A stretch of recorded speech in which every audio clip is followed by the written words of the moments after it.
había un doctor y le dije yo que me tenía que hacer cesárea porque el bebé venía de pies. Me dijo, eso no hay necesidad, lo que hay que hacer es puje porque los pies ya vienen acá. Bueno, al último ya salió el niño, me lo pusieron al lado, él empezó a escupir por boca y nariz todo el líquido. A los 5 minutos falleció en mi presencia. Fue algo muy triste para mí porque completaba mi parejita ya, que ya tenía a mi niña y llegaba él. En testimonios como el de la señora Marta Mota, se evidencia la forma en que la violencia ginecobstétrica se ha mantenido dentro de los diversos centros de salud a lo largo de los años en todo el país.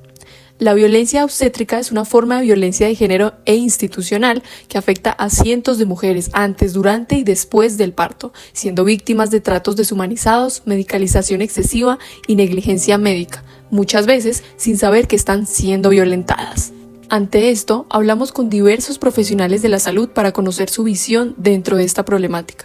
Desde el área de enfermería, hablamos con la enfermera y activista María Fernanda Maya, quien nos contó tanto su experiencia como las posibles razones por las que se da esta problemática. Pues es como una realidad que se presenta y que uno como profesional de la salud a veces no la identifica porque uno está inmerso en otro entorno, y la forma en la que nosotros o en la que nos enseñaron a observar el parto y los acompañamientos a mujeres durante su trabajo de parto y posparto es como un evento de riesgo. Entonces siempre como profesional siempre estamos como a la espera o como a la expectativa de que quizás las cosas pueden cambiar o que algo puede pasar, que cambie el panorama. Se convierte así en un proceso medicalizado, estandarizado, tal como una cadena industrial, donde la madre pierde su autonomía y pasa de ser protagonista a convertirse en objeto de protocolos. Nos contactamos con testimonios de 2 mujeres quienes fueron víctimas de esta violencia. Livia Raquel, en la ciudad de Bogotá, nos narró su experiencia de cuando tenía tan solo 16 años. Y Marta Mota, en el departamento de Boyacá, quien tenía 24 años en ese momento, nos compartieron la forma en que fueron violentadas y cómo esta violencia obstétrica se hace presente en los diferentes centros de salud en Colombia. Pues en ese momento uno está pasando por dolor, uno está asustado y no faltó el comentario de pronto de una enfermera así como... aguántese, si se puso en esas, entonces ahora aguántese. Cuando iba a la cita médica, entonces el doctor no te hablaba, sino te regañaba, como siéntese, acuéstese, porque no vino en vestido, tenía que uno ir era en vestido, en bata. De hecho, para ir a esos controles me tocó hacer una bata para que no me regañaran, y pues uno podía ir igual en un pantalón y blusita, ¿no? Pero no, que tenía que ser en vestido. Y siempre era como el trato así como te veían niña, entonces te hablaban golpeado, como mandando, como regañando, como...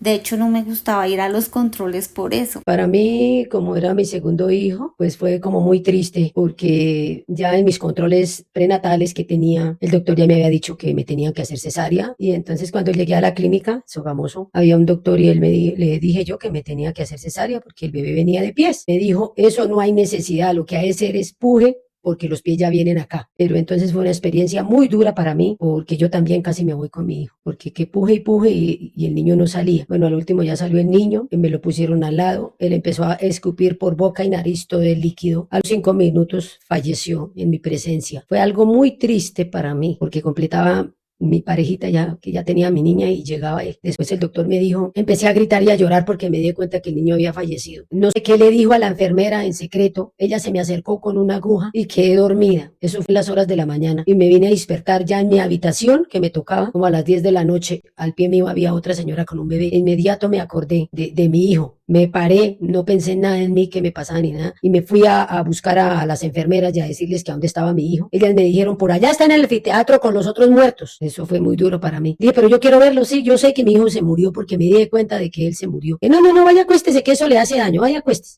Mañana. Eso fue una experiencia, el maltrato tanto de las enfermeras. Ya al otro día ya llegó mi esposo porque él no se encontraba aquí en la ciudad, él estaba por Bucaramanga trabajando, y que el médico le dijo a él también, agradézcale a Dios que se llevó ese niño porque ese niño venía muy mal. Vaya, ven bien, cómprele el cajón y vayan, lo entierran, ustedes están jóvenes. Y eso fue la esperanza que nos dio. Al indagar más sobre este tema y las principales causas por las que se da esta violencia obstétrica, nos encontramos con diversos factores que vienen desde la estructura del sistema de salud hasta el desconocimiento de las gestantes a la hora de conocer sus derechos. Sobre esto, la psicóloga egresada de la Universidad Nacional Camila Sánchez nos habla del factor principal, un sistema paternalista presente en el área de la salud. Es importante que se cambie un poco la lógica paternalista que tiene el sistema, y es que, por ejemplo, se supone que voy a un hospital porque soy paciente, pero este término no es bien utilizado. ¿Por qué? Porque ser paciente implica que yo estoy enferma, y el parto no es una enfermedad. El embarazo ni el parto solo hace parte de un ciclo vital y yo voy a recibir una atención. Y también en el hecho de que ser paciente es que me da como de una vez el término de que soy un agente pasivo. ¿Sí? Entonces viene el agente activo, que es el médico, el que sabe, a decirme qué debo hacer, cómo hacer. Y entonces de una vez me va a quitar todo mi locus de control y mi autonomía para tomar mis decisiones. Entonces es mejor pues dejar un poco de lado esa lógica de paciente, sino que yo soy una mujer embarazada que viene a que me atiendan aquí mi proceso de parto. Este sistema de salud, como mencionan, que es paternalista, que es que yo voy allá y es que me van a regañar, y cómo así que yo me tengo que portar de una u otra forma si yo sigo siendo una persona adulta, autónoma, que toma decisiones, que es capaz de ejercer como ese rol de su propio cuidado, pues porque voy a llevar un sistema de salud como si estuviera con mis papás. Esa es una de las cosas que sostienen la violencia ginecobstétrica, la forma en la que el sistema nos ha puesto. A esto se le suma un panorama dentro del sistema de salud en Colombia con grandes problemáticas que repercuten en la calidad del servicio, desde la sobrecarga laboral en el personal de salud hasta problemas de financiación. La cantidad de pacientes que se tiene que atender para la cantidad de profesionales es demasiado. Yo tenía compañeros auxiliares, compañeros enfermeros y compañeros médicos que llegaban de 12, 24, 36 horas en otras instituciones de salud a cumplir un turno. Imagínate una persona que lleva 36 horas seguidas trabajando, se presta para errores humanos, ¿sí? Y también pues usted con el trasnocho encima, que va a querer tratar bien a alguien. También hay que mencionar eso, que las condiciones laborales para nosotros los profesionales de la salud de verdad son precarias. Las diferentes organizaciones de salud han trabajado en la erradicación de esta problemática, pues entidades como la Organización Mundial de la Salud tiene guías de atención del parto normal, donde se promueven partos seguros y donde se priorice la autonomía de la mujer. En Colombia, la Revista Colombiana de Obstetricia y Ginecología identifica la atención humanizada del parto como una praxis médica que debe ser respetada la fisiología del parto, el apoyo emocional y la autonomía de la gestante, tal como nos señala la psicóloga Camila Sánchez. De forma internacional, la OMS tiene una guía donde promueve un parto humanizado que tiene varias características.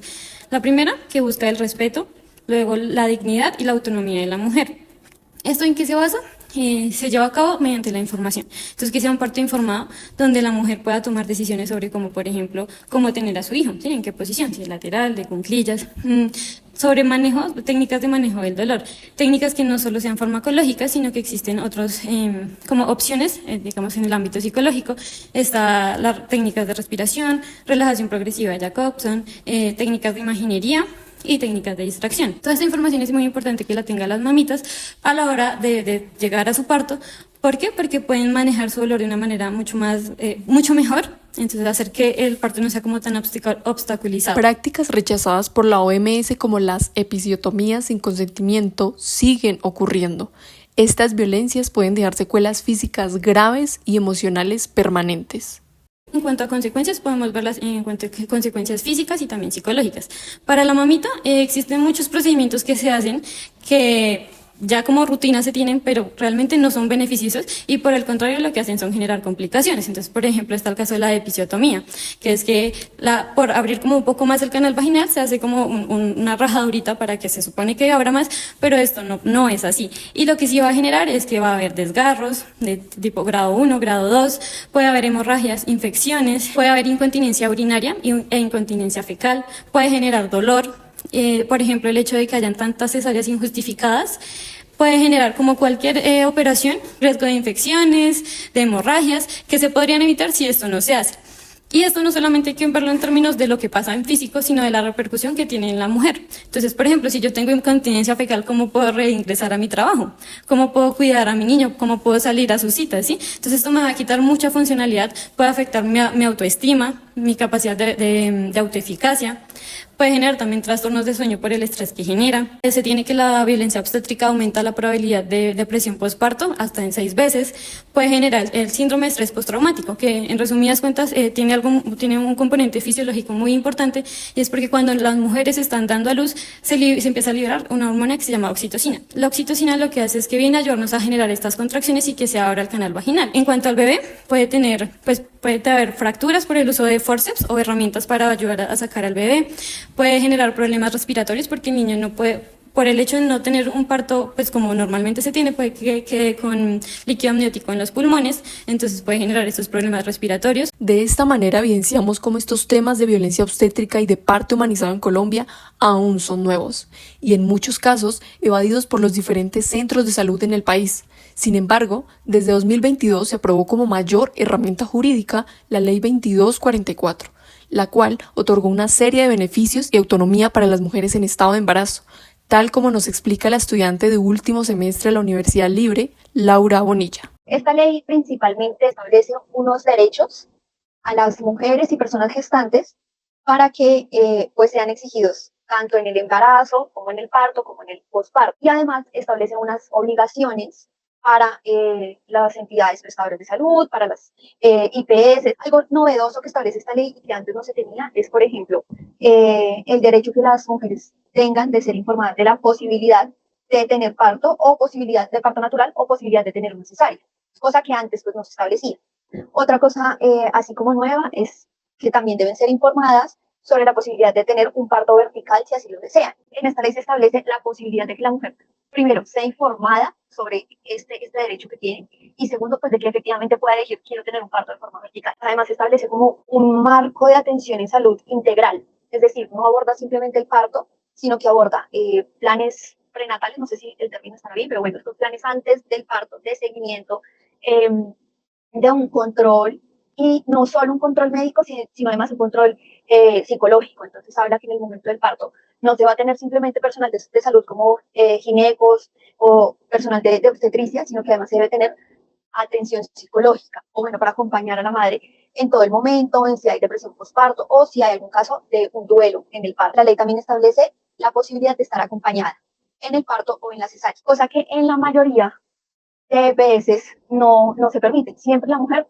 entra a su parto sola y sale sola. Esta ley pues efectivamente lo autoriza. Un aspecto importante que nos comparte Laura del por qué aún se perpetúa esta problemática es por el desconocimiento por parte de las mujeres de la existencia de esta ley. Esta ley pues en temas jurídicos es muy buena, representó un avance supremamente pues significativo en temas de derechos de la mujer y sobre todo en su autonomía sobre su cuerpo, pero la realidad es que las mujeres no conocen esta ley, no conocen que, por ejemplo, pueden elegir entre parto y cesárea o que pueden tener un parto vertical. Los hospitales tampoco han cumplido con su deber, los hospitales, EPS, etcétera, no han cumplido con su deber de informar, que precisamente la ley lo establece. Les dice, tienen que crear primero planes de atención integral que contengan todos estos derechos que plasmamos. Segundo, esos planes deben ser informados a la madre o persona gestante sobre sus derechos, sobre sus posibilidades. Además, establece que las madres pueden entregarle al gineco que las está teniendo como su plan de parto, cómo quieren tener su parto, si quieren estar acompañadas, cómo quieren que sea el vínculo posterior. Con todo ello, es importante que se conozcan las herramientas legales que se tienen en el ámbito jurídico colombiano a la hora de ser víctima y poder demandar en caso de una violencia obstétrica. Y Laura nos explica de qué manera se puede realizar dicha denuncia o en qué casos incurre. Cuando alguna mujer en medio del parto sufre algún daño, alguna repercusión, ya sea en su salud o en la salud del bebé, en la mayoría de los casos se ha optado por demandar civilmente al médico o al personal de salud o al hospital por esta responsabilidad. En el ámbito civil y en el ámbito administrativo, lo que se pide es precisamente una indemnización económica por los perjuicios causados. En el ámbito civil, normalmente se demanda por responsabilidad civil extracontractual al médico, al personal de salud, ahí se puede vincular a todo el mundo, o sea, al médico, al personal de enfermería, todos los que estén ahí, digamos, presentes en el parto y también al hospital. Y que se reclama perjuicio. Estos perjuicios pueden ser de carácter patrimonial o de carácter moral. En estos casos, pues la mayoría son de carácter moral, porque es afectación a tu integridad, a tu buen nombre, a tu libertad sexual, puede ser. Y patrimonial, cuando digamos por algún descuido o alguna negligencia médica, se tuvo una repercusión en la salud mayor y a futuro. Pues, por ejemplo, que en el parto no fue atendido de forma oportuna y eso generó que el niño haya nacido con alguna malformación o alguna complicación que le afecte de ahí en adelante toda su vida. Estas afectaciones médicas necesariamente tienen pues un costo económico supremamente alto y además tienen una afectación a la familia, a la madre, al menor. Entonces, ¿qué se pide en estos casos? Que, por ejemplo, cubran el tratamiento de salud del niño o de la mamá si fue la afectada directamente, que se retribuyan perjuicios morales, y eso se argumenta con, por ejemplo, la mamá pues tuvo una experiencia tan traumática que tuvo que acudir a un psicólogo privado. Entonces se puede cobrar la mensualidad del psicólogo privado, si está tomando medicamentos se puede cobrar los medicamentos, si tuvo una afectación física, que digamos, no sé, alguna cesárea salió mal y estéticamente su cuerpo se vio mayormente afectado que lo que debió afectarse normalmente, así como algo más, mucho más grave, y eso le afectó su salud mental, entonces se puede pedir una indemnización por esa parte. Eso en el ámbito civil. En el ámbito administrativo se demandaría al Estado cuando se trata de un hospital que sea de carácter público. Si es público, se puede demandar directamente al departamento. ¿Por qué? Porque se entiende que el departamento, como un ente de control, un ente de gobierno, debe igual ejercer sus funciones de veeduría, de control sobre los hospitales. Y cuando hay casos, digamos, de negligencia, de alguna, jurídicamente se le llama falla en el servicio, por temas de salud, cuando hay una falla en el servicio, pues es porque no se está haciendo este control, esta vigilancia, no se están implementando, por ejemplo, los planes de salud, los planes de los protocolos de seguridad, los protocolos de salubridad. Y en estas dos situaciones, ¿qué se obtiene? Pues un beneficio económico a favor de quien puede ser la madre, el menor y terceros interesados. ¿Quiénes son terceros interesados? Por ejemplo, que en un caso de violencia obstétrica, algo súper trágico, la mamá por negligencia médica haya fallecido. Entonces, en este caso puede demandar el esposo, pueden demandar sus padres, si tiene hermanos, todos como por ese daño moral que implica perder a un ser querido, o que implica que un ser querido haya, pues a causa de esta digamos, negligencia, haya quedado con alguna repercusión en su salud de por vida. Ante esto, han surgido diversas iniciativas, ONGs y organizaciones nacionales e internacionales que tienen como fin no solo informar y dar a conocer esta problemática, sino hacer pedagogía en diversos municipios del país. María Fernanda Maya, quien también es actual miembro de la Campaña Nacional por la Erradicación de la Violencia Ginecobstétrica, nos contó más acerca de esto. La campaña nacional por la eliminación de la violencia ginecobstétrica es una campaña que nació hace un año acá en Colombia, pero que viene inspirada en Argentina, donde nace un movimiento que se llama La Marea Roja, inspiradas en las Madres de la Plaza de Mayo. Ellas hacen como una convocatoria y ahí pues deciden unirse varios países de Latinoamérica, dentro de esos Colombia, y acá en Colombia nos hemos organizado con médicos, dulas, parteras, activismos alrededor de los derechos sexuales y reproductivos de las mujeres, mujeres víctimas también de esta misma violencia. Entonces es como un grupo de muchas personas de diferentes roles, de diferentes posiciones como en la sociedad, pero unidos también por lo mismo, y es el objetivo de buscar la eliminación de la violencia ginecobstétrica. Entonces construimos un documento, un manifiesto donde hablamos sobre qué es la violencia, qué queremos hacer, cuáles son nuestros objetivos como campaña. También acá en Colombia ya nos estamos organizando y estamos en diferentes territorios, en diferentes ciudades del país. Estamos en Medellín, en Cali, Pereira, Soacha, Cartagena también, Cauca, Santander, en Boyacá también. Hemos estado haciendo actividades de sensibilización, pedagogía, por así decirlo, de bueno, salir a las personas, comunicarles qué es la violencia, cómo se manifiesta. Hemos salido como que en las fechas importantes como el 25N, estuvimos también en el 8M en marzo. Hemos estado participando, ¿sí?, en las diferentes convocatorias. Como campaña ya nos estamos articulando y pues invitar a todas las personas también que quieran hacer parte de esto, informarse, que quieran como traer nuevas ideas o formas en las que podemos llegar a los diferentes grupos, porque no es solo para las mujeres que han vivido este tipo de violencia, sino cómo llegar a los profesionales y empezar a hacer un diálogo mucho más, con mejores resultados, por así decirlo, pero también cómo se lleva a instituciones más grandes. En Colombia, entonces, la violencia obstétrica ha sido durante años una realidad silenciosa entre hospitales tanto públicos como privados. Lo que muchas mujeres han vivido como un trato normal en el parto, hoy es reconocido por la Corte Constitucional como una forma de violencia de género e institucional. La medicalización innecesaria, la falta de consentimiento informado y el trato deshumanizado no solo vulneran derechos, también dejan consecuencias físicas y psicológicas profundas. Aunque la Ley 2244 establece el derecho a un parto humanizado, el desafío sigue siendo llevar esa norma a la práctica. Visibilizar estas historias es un paso para cerrar esa brecha y recordar que la dignidad en el nacimiento no es opcional, es un derecho fundamental.